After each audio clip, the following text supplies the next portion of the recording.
So I've been keeping a pretty big secret from you all for a few months now because not only did I already know about this new expansion pack, but I've actually already played it because I made 3 of the new lots that are coming in the new world. And today I can finally talk about it and show you those new lots and also show you the process behind making them. Before we get started though, I want to quickly clarify that this video is presented to you by the EA Creator Network, but that does not mean that I'm being paid to make this video. It's not sponsored, but I was paid to make the builds.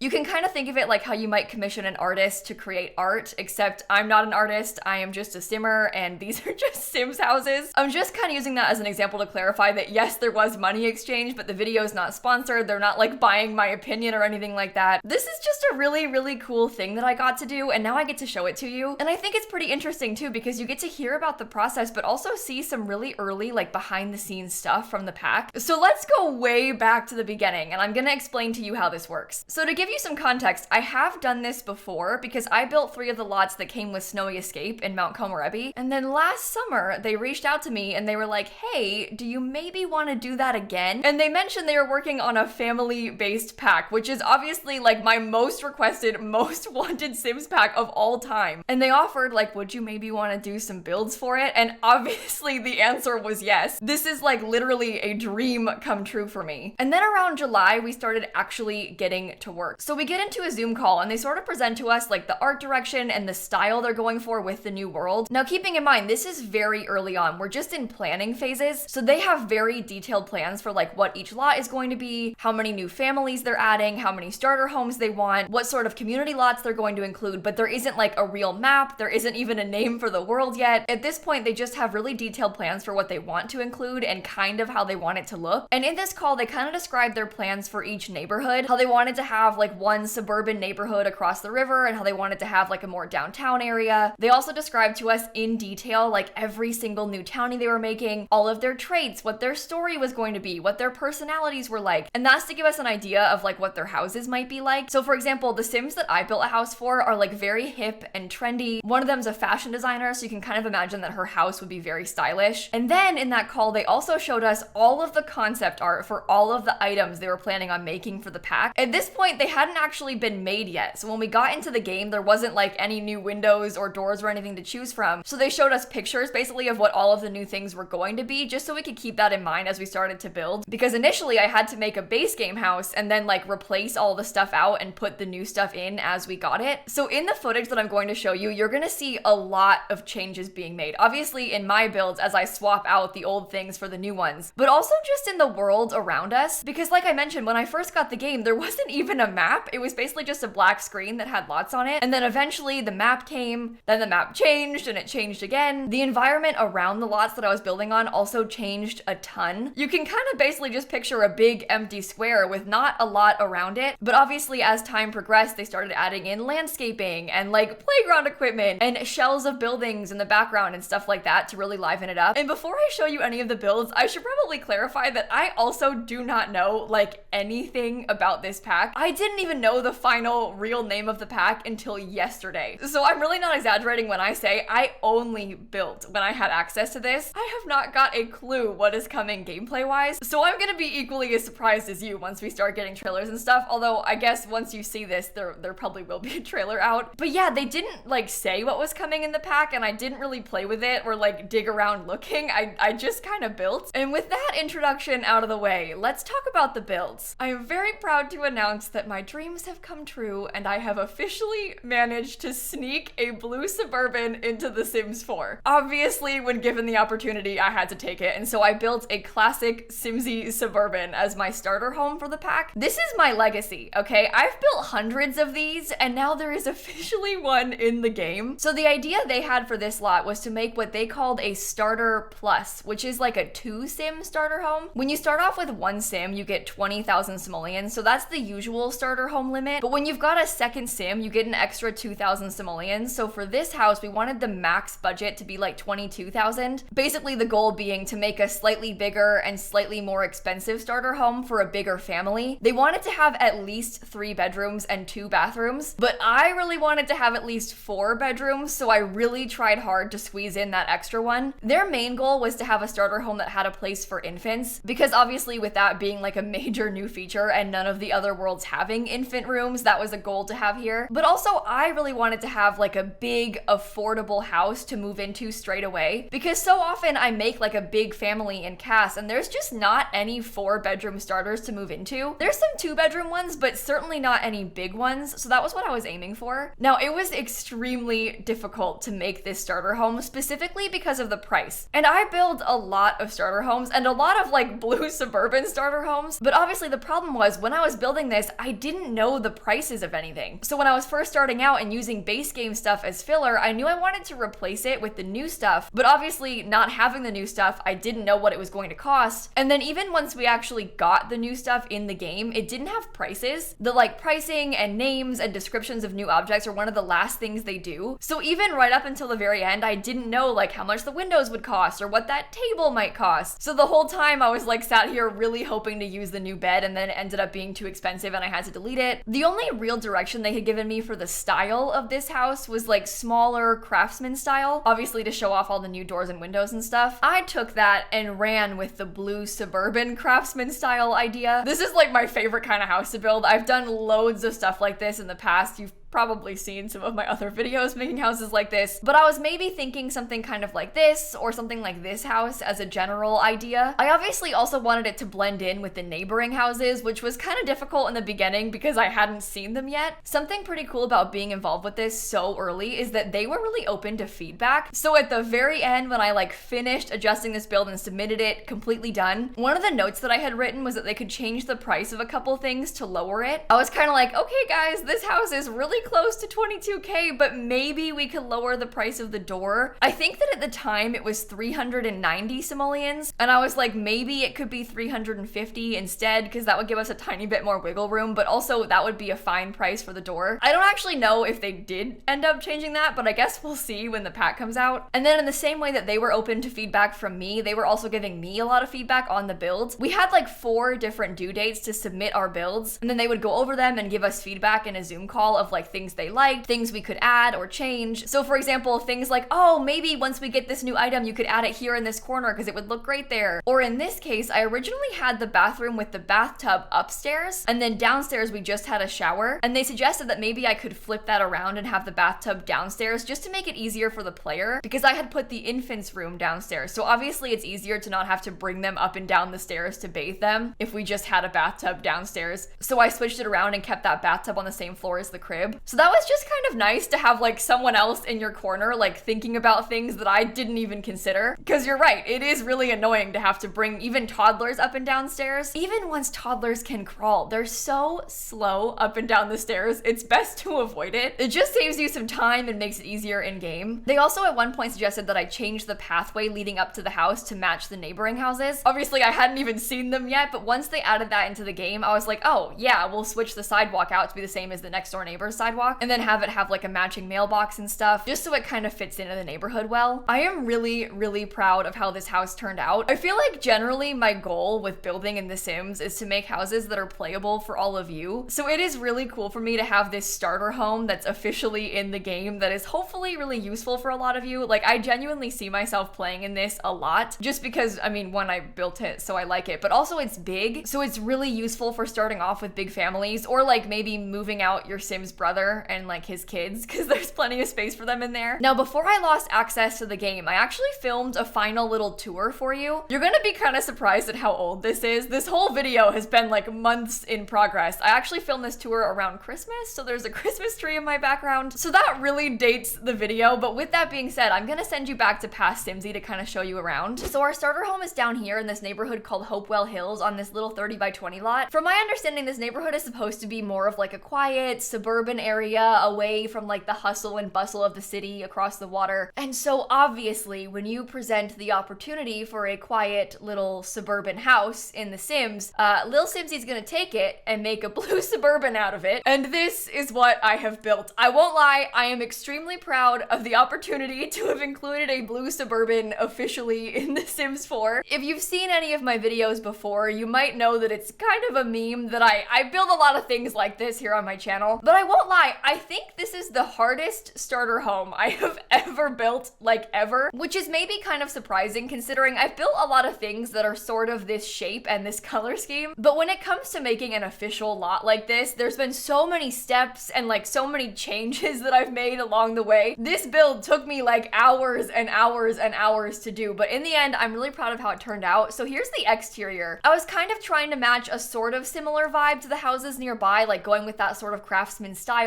I did a few similar things, like have the same sidewalk texture. We've got the same mailbox and the same kind of trees and stuff, but we didn't really have a lot of room in the budget to do much on the outside. There isn't like a yard or any sort of outdoor space. In fact, as far as I'm concerned, we are lucky to have this trash can. But the inside is where it gets really exciting because I really tried to make this house very big on the inside with a very limited budget. It ended up being 4 bedrooms and 2 bathrooms and just under 22,000 simoleons. So I want to walk you through everything and like what I had, what I changed, what I was going for, because this one has been quite the process. It was really important to me going into this to like keep some stuff on the outside. Like obviously removing columns might be an easy way to save some money. Also having like very limited landscaping, obviously. But I sort of wanted to maintain some character of the house even on the inside. So for example, we've got a little bit of an entryway right here, and I really badly wanted to use these columns to frame the door. It felt like otherwise it was gonna be kind of weird and plain looking on the inside, so I really wanted to keep like some columns and like this brick pattern on the floor. Luckily the columns aren't too expensive. At least right now they're only 80 simoleons. Hopefully they don't change the price because that's the other thing. I'm recording this video in December of 2022. The pack's not coming out for a few months. Who knows what could happen between now and then? Prices could change, things could change. But for now, they're not too bad. And hopefully it stays that way. The main floor and this whole living space is kind of all one big room. I would have maybe liked to do like some archways or some more character or something, but again, the budget just did not allow for it. So on the left side here, we've got a little tiny living room, and I really badly wanted to have a TV in here. I would have liked to have also had a computer, but the cost of the computer and the desk and the chair was a little bit too much for us. But we do have a nice big seating area with a TV. To the right over here, we've got a very small dining room, and dining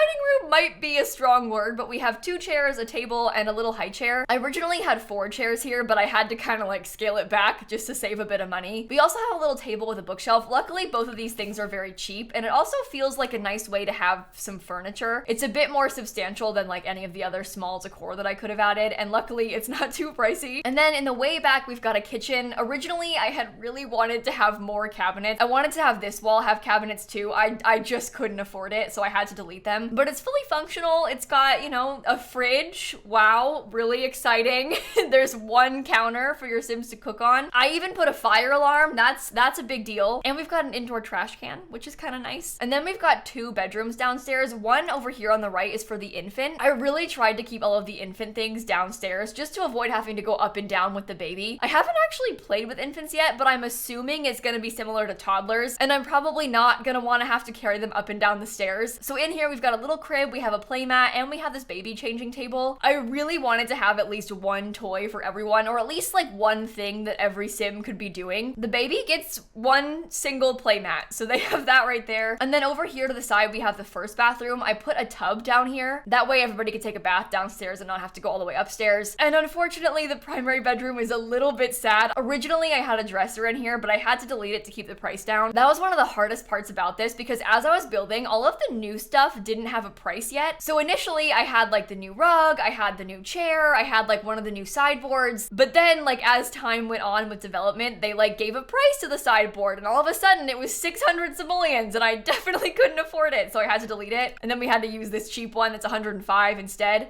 I still think it looks okay, but it's just really hard to incorporate some of the new things into starter homes sometimes. Like for example, we've got a great new bed, but it's 1,025 simoleons, and it's just not gonna work. I kind of prioritized quantity in this build. Like I wanted to have 4 bedrooms as opposed to like, you know, cute bedrooms. I still think it looks good. There's just obviously things I would like to add. Then when you go upstairs, we've got a super tiny little hallway, and there's no furniture in it, but it does have kind of a nice feature how you can look down to the first floor. We've got another bathroom up here, and this one has a shower, luckily. And then we've got 2 kids' bedrooms. In this first kids' bedroom, they're both kind of generic because in starter homes like this, you sort of want to build things that could apply to like any Sim. So this room could like potentially be a teen's room, it could be a child's room. Really, like almost anybody could live in here and still like it. I guess personally, I feel like it leans a little little bit more towards kids' room, but I was definitely trying to make something that would appeal to a large range of Sims. And then over here we have definitely a kids' room. It's got some more toys in it. I really love this dinosaur rug. That's kind of my favorite part. But we've got a bed, we have a Blarfy, there's another little toy right here, and we also have a desk back here in the corner. I didn't really get to use a lot of the new furniture from the pack in these bedrooms. I would have loved to. I just kind of had to prioritize the price because, again, I wanted to have 2 beds, and even the 460 simoleon single bed is a little bit too pricey for me. It is really cute though. It's got some great swatches. It's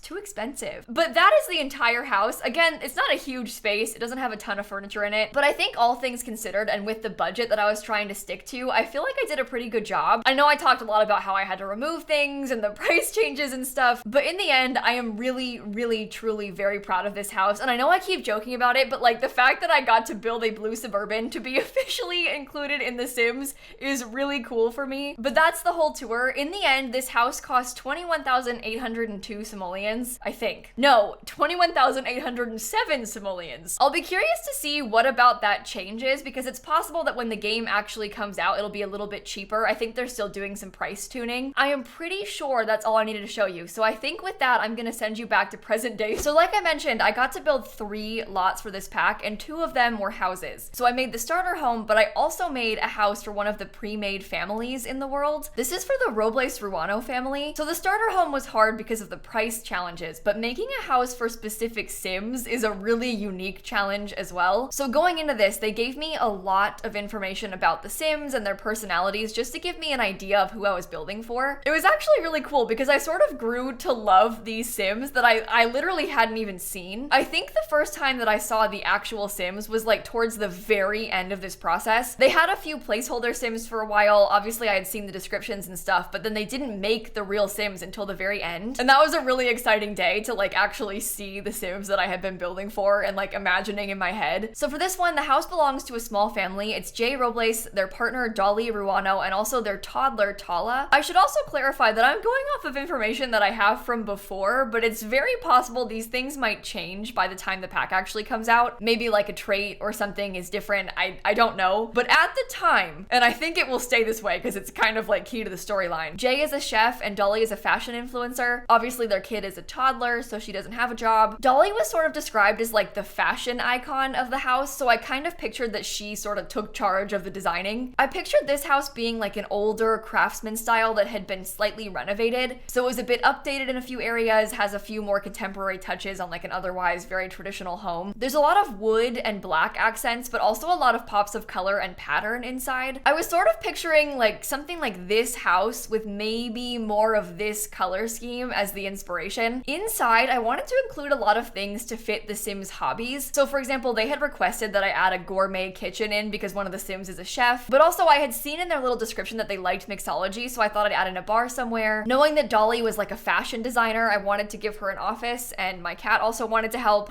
It's focusing on her tail.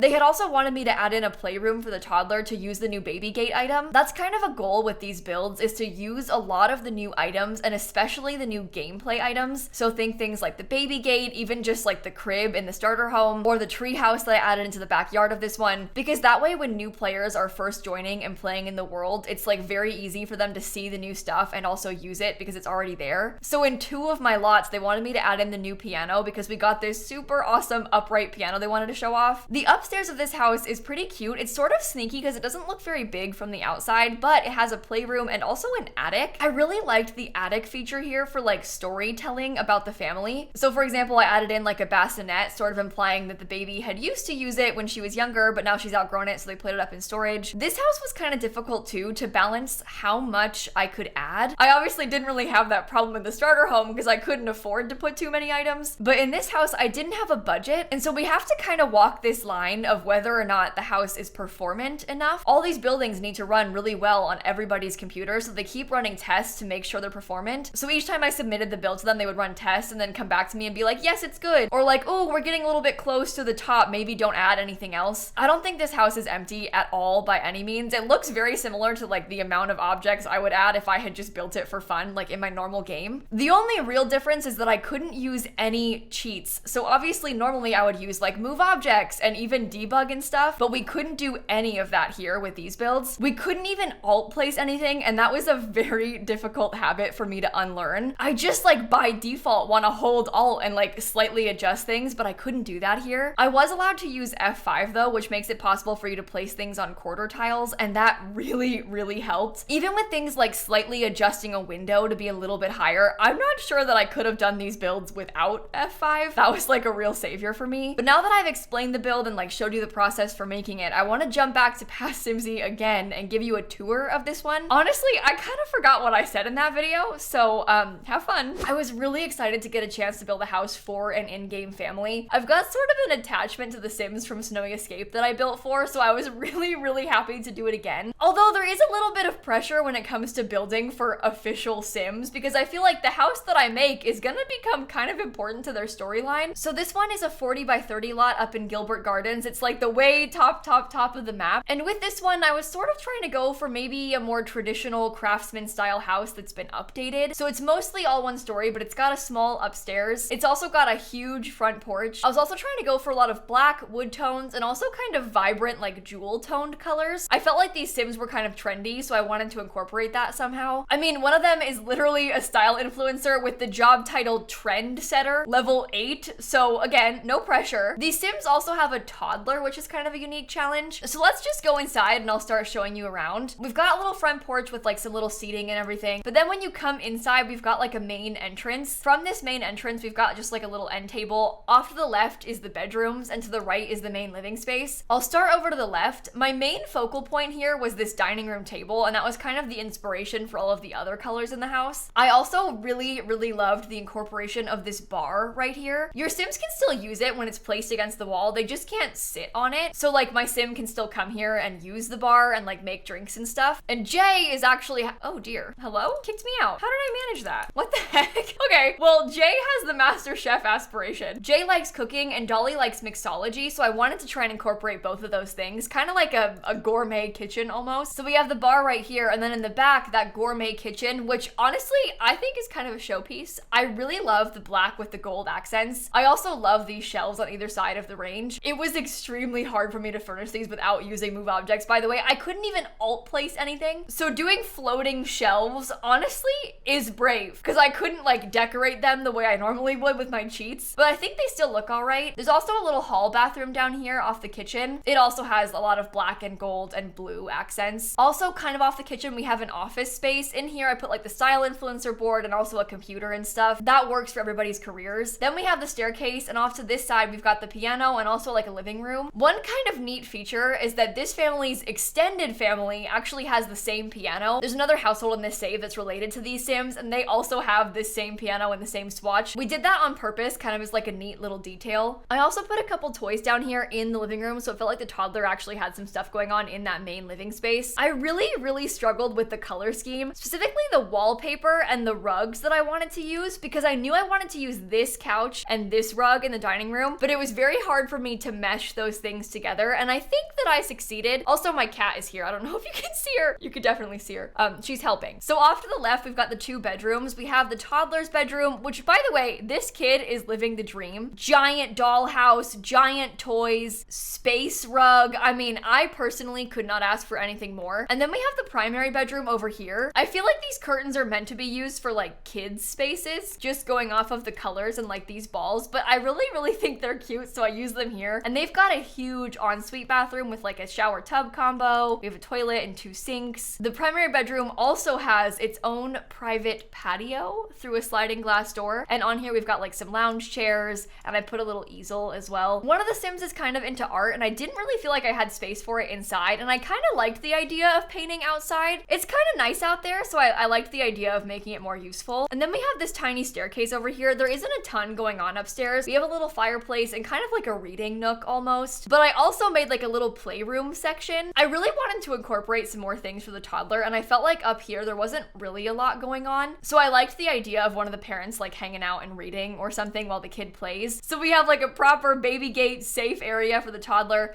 And then I also put like a little attic over off to the corner, and I really liked this for storytelling. There's like some old boxes and some old furniture, and I put this bassinet up here to kind of tell a story of how maybe the baby has now grown up a little and is in a toddler bed, but we kept the crib for like sentimental reasons, or if we have another kid or something. I really struggled with this room because I loved the idea of it, but I'm not used to trying to do this sort of thing without being able to alt place or use move objects. And I also wanted to put in more things like a chair or like just some more furniture, but we decided to remove a few things to make it more performant because really who wants to waste objects on like a chair in the attic that you really don't need? But long story short, I love the storytelling of this attic space. I think it's kind of useful for gameplay too if you wanted to like, I don't know, store your extra frogs up there or collectibles or something. But then on the outside, downstairs through this little sliding door, we get to another patio. I put like a couple planter boxes here. I imagine these Sims are kind of into gardening, so they actually have some garden planters over here, and I planted them with things. There's some flowers growing in them. On this patio, we've got like a little dining table. We also have a bar and a grill. Again, these Sims are into mixology, they're into cooking, so I wanted to embrace that outside too. I really was proud of myself for this kind of curvy path. I think it looks really nice. And I put a tree house back here. The Sims team and I talked about this and decided that even though we only have a toddler, it might be kind of fun to put a tree house, but have it be not built. So like as Dolly is growing up, we can build the tree house and then give it to the kid when they're a little bit older. So we've got a work in progress tree house build in the backyard. And that is the entire house. This one was also a serious struggle, like color scheme wise, and kind of trying to figure out what I wanted to do with it. But in the end, I'm really, really happy with it. And I feel like it feels very lived in and appropriate for the family. And I haven't actually played with the pack yet, but I do feel confident in claiming Jay and Dolly as my new favorite townies. I'm a little bit biased, maybe, sure, but I like them a lot. I think that pretty much covers the entire tour of this house though, so I'm gonna send you back to present day Simsie. So those were the two houses that I built for this pack, but now moving on to the final lot that I created. This one was probably the hardest. It's a community lot, and it's a new type of community lot called a rec center. I know I keep saying this, but each of these three lots have sort of very unique challenges to them, like with budget or with storyline, but in this case, the rec center is probably one of the hardest builds that I've literally ever done, like ever, for a few reasons. First of all, the lot is huge. It is a 64 by 64 lot. So obviously trying to fill a giant lot like that with some object count limitations was really difficult. But also the rec center is sort of like a catch-all lot. I mean, it needs to serve like literally every purpose. So that made it super hard to build too, because I had to put like everything in it. I mean, it's got a cafeteria, it's got a games room, there's a kids playroom, there's an art studio, a music room, there's computers, there's a gym. Like, it's got so much inside. And obviously that's super good for gameplay. Like, this lot is gonna be great when you're actually playing, but trying to build it was really hard, especially not really having any reference for like what a rec center is like in The Sims. Obviously, when you build a library, you know what the other libraries are like, and you also know what the required objects are. But when I built this, I didn't even have a required object list. All I knew going into it is what they had asked for, and obviously they had asked for a lot. I also didn't really know how they wanted it to look because they had mentioned they wanted it to match the shells in the background. They had given me this visual suggestion of what they sort of pictured the lot looking like. It was just a drawing, but they had this fake shell off to the side that was sort of like a sister building to the rec center. I guess I'm kind of picturing that in real life it might be some sort of like plaza and there's a lot of different buildings all nearby, but obviously for our purposes we just have the one. Well, I needed to make my rec center fit in with that sister shell, but I didn't even know what it looked like because I hadn't seen it yet. It was just a big gray box. So I was kind of going off of that one little picture that I had. I didn't have any wallpapers to use, so starting off was really rough. I don't even want to know how many hours I spent on this and how many times that I like built it and bulldozed it and built it and bulldozed it. We got the wallpaper at like the very end, so it wasn't until the very end that I felt like this building finally came together. So the idea that I had to kind of fill in this giant lot was to sort of envision it as being a lot of park space. So I thought maybe the bulk of this 64 by 64 lot could be a park, and then we would have the rec center on it, like kind of towards the back, because that way I could maybe have the building be a little bit smaller. Because obviously knowing that I couldn't put a ton of stuff in there, I didn't want it to be huge and then look empty, but if I made the building small, the lot would look empty, so it was kind of a hard balance to find. I sort of divided the lot up with a lot of paths. I put a playground, and I also put this kind of cool like feature tree there to sort of fill in a lot of space. And then obviously on the inside, I had the pretty lofty goal of putting everything, but mainly I wanted this lot to work for Sims of all ages, so I made sure to include things for everyone, even down to like the bathrooms, for example. There's obviously changing tables in each bathroom, but I also included toddler potties in all the bathrooms, so if you wanted to potty train your kid, you could. And there's even like a family bathroom upstairs, and I put a bathtub in there. This is one of those things that I kind of talked about with the Sims team, and they were like, you know, it might be kind of weird to have a bathtub like in a public lot lot like this, but also because it's The Sims, maybe you're bringing young kids here, you might need a bathtub to bathe them. And in the end, I decided it was probably useful for gameplay. I mean, even if you were doing like a rags to riches challenge and you had a dog and you had to come bathe it somewhere, you could bathe it here. This lot is really good for stuff like that, though, like legacy challenges and rags to riches gameplay, because it really does have everything. Also, based on their feedback, I switched out the layout a lot. Originally, I had put the music room downstairs, and I had decided to not use doors in the downstairs areas because I kind of liked how it was big and open, but I didn't really consider that The Sims would be like loudly and badly playing music autonomously, and nobody wants to listen to you like horribly playing the piano. It is horrible on your ears. So we thought like, oh, let's put it upstairs and put it behind a closed door instead. I kind of tried to base that music room off of my like elementary school classroom for music. I kind of pictured like kids sitting in a circle around the piano. Obviously that's not really gonna happen, but that was kind of the inspiration behind it. I also had originally put the games room with the games tables upstairs, and they thought we could switch the games room to be downstairs instead, because we were kind of imagining the game stuff as being for elders. Like obviously anyone can play, but that was kind of the idea behind it. So we thought we could do that downstairs instead to avoid the elders having to walk up and down the stairs. And obviously for gameplay it doesn't actually matter, but for realism it's kind of a cute little detail. They also asked me to include a few really weird random things like later on in the build. At one point they were like, hey, can you put the tragic clown poster? And I was like,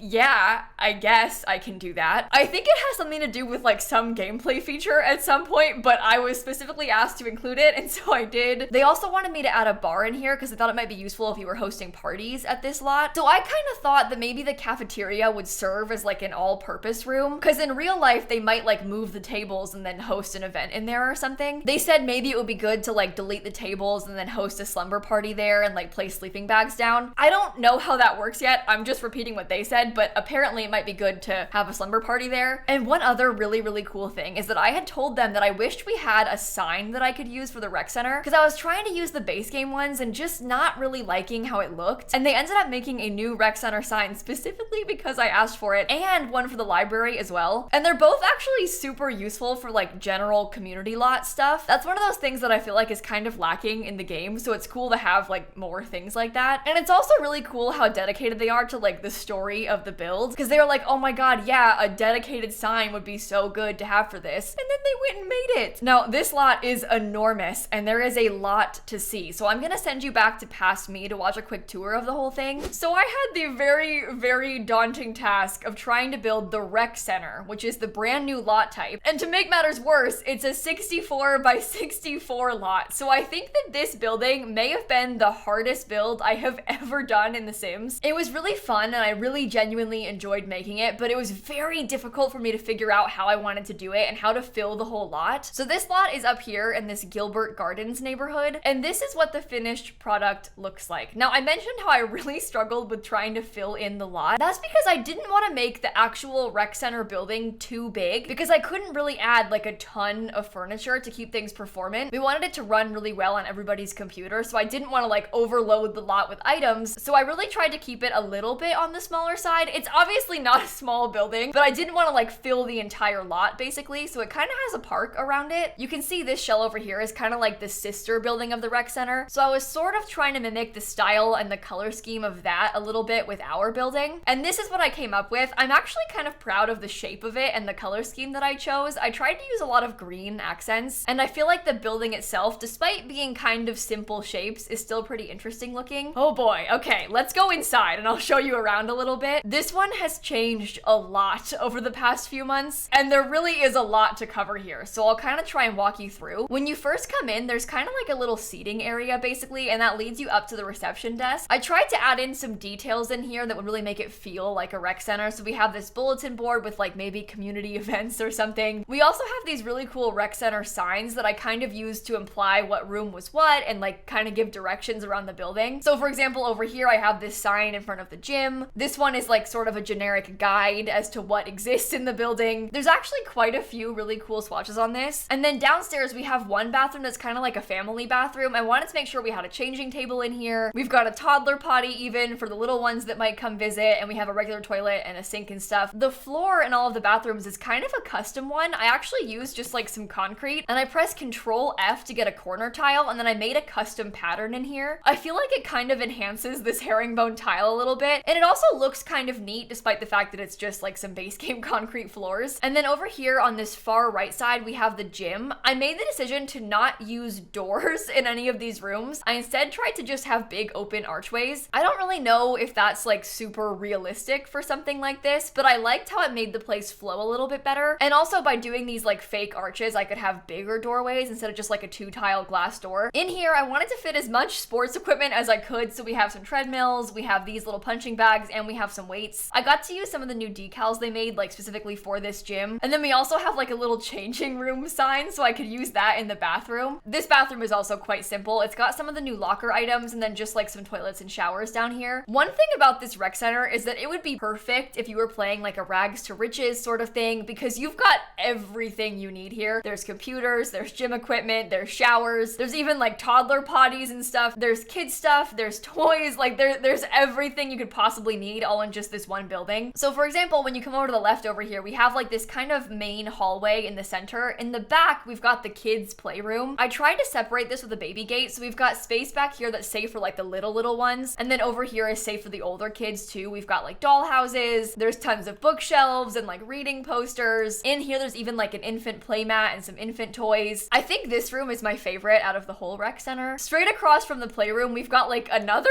playroom, but instead of like kids' toys, it's games. So in here, we've got the recreation tables, which you can tell don't have a real name yet or a description, but we have 3 of those tables, and we have the chess table in here, so you can play games, you can do all that sort of thing. I tried to use a collection of art that kind of matched the colors of the table. I really had a hard time filling in the wall space here because there's so much of it, and normally in my builds, I might like use move objects or like size an item up to fill the wall more, and I couldn't do that here, so I really struggled, but I think it looks okay. Off on the far side, we have the kitchen or like cafeteria area. So back here, we've got like everything you need to have a party, to cook something. I mean, all the options are there. There's a fully functional kitchen, so it's got like a fridge and stove and stuff, but also a coffee maker and a bar in case you wanted to hire a mixologist to be here. We've got a couple cafeteria tables, but also like kind of some open space. I pictured this kind of being like a multi-purpose rec room kind of vibe in case you wanted to like change it out and put something else in there. I'm sort of thinking back to like my elementary school cafeteria and how like they would move the tables out of the way and then use it to do gym if it was raining outside. That's kind of what I'm picturing this room being like. We also have one of these bonsai trees. I don't know, I was like, oh, that's good for skill building. Great. So I put that there. And then off that cafeteria, we have like kind of an extension outdoors. There's some tables and a grill and stuff. But that is the whole first floor. And then you can go upstairs, and up here in this main area, I was kind of picturing this being like almost a quiet room, kind of like a library sort of vibe. So there's some computers in here and like some desks so you can do your homework and stuff. There's another kind of big bathroom up here as well. And this one I like really tried to go for that family bathroom kind of vibe. The Sims team sort of talked about wanting this lot to be functional for Sims of all ages. So we have like the changing table, obviously, we have a toddler potty, but we decided to put a bathtub in here too. And this might be kind of weird because like why is there a community bathtub? But we sort of talked it out and decided that functionally it might be nice to have a bathtub so that you could bathe the little ones still. I don't know. I'll acknowledge it is a little bit weird, but I think it makes sense for gameplay purposes. And then through here, there's kind of a little hallway. I put a pride flag and also a clown poster. The poster was a specific request from the Sims team, so I included it there. I can't remember why, but they did send me some notes and they were like, hey, can you please add a sad clown? So I did.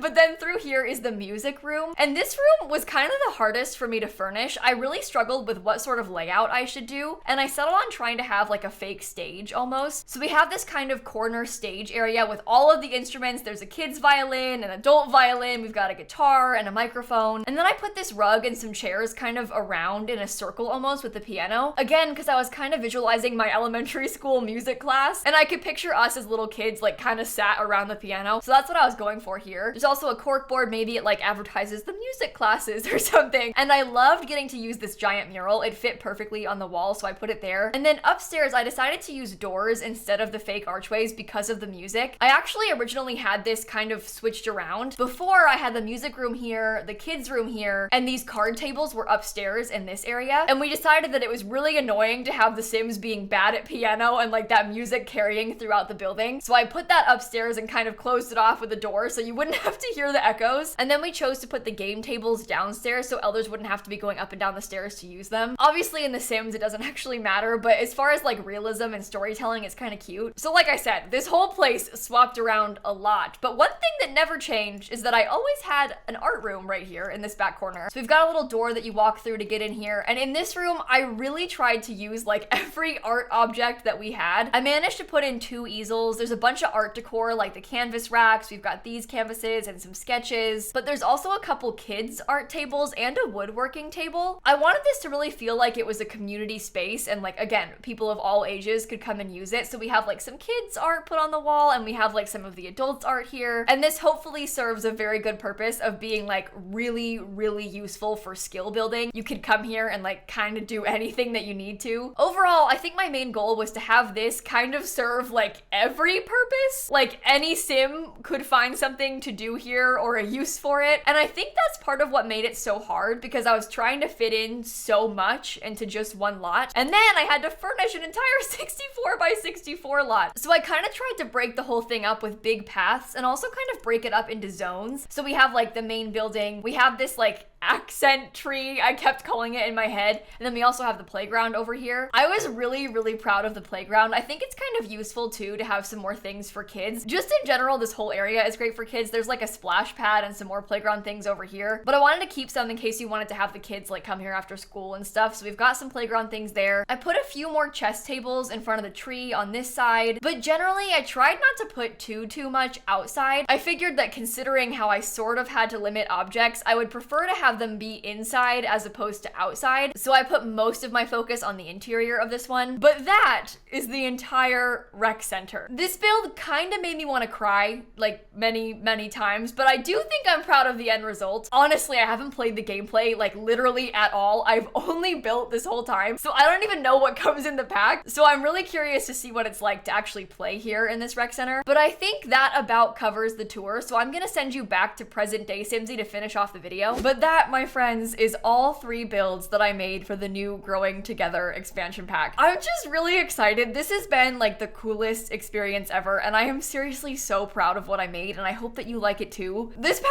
is like actually my dream pack. I'm sure you all know that because I sit here and I talk about it all the time. I've made like multiple videos in the past like theorizing and begging about having some sort of family-based pack. So just having the pack is like a dream, let alone getting the chance to make builds for it. I don't want to get too sappy, but like I love The Sims, as I'm sure you maybe have noticed by now. But it's just really, really cool for me to have like this thing that I've made be actually in the game. I don't even think that calling it a dream come true even accurately describes just how much it means to me. So I'm just really excited, and I hope that you are too. Also, I'm pretty sure that when you see this, I'll have videos coming like tomorrow on the new pack. So tomorrow I will finally know what the gameplay actually entails. I'm honestly kind of embarrassed that I didn't check. Like I just didn't look at the gameplay. I was so focused on the builds, and it took me so long that I just didn't look. They even asked me after we lost early access, they were like, oh, did you play around at all with it? No. At the time, I was like, oh, I'll leave it as a surprise for when I get to actually play it for my videos and stuff. Ugh.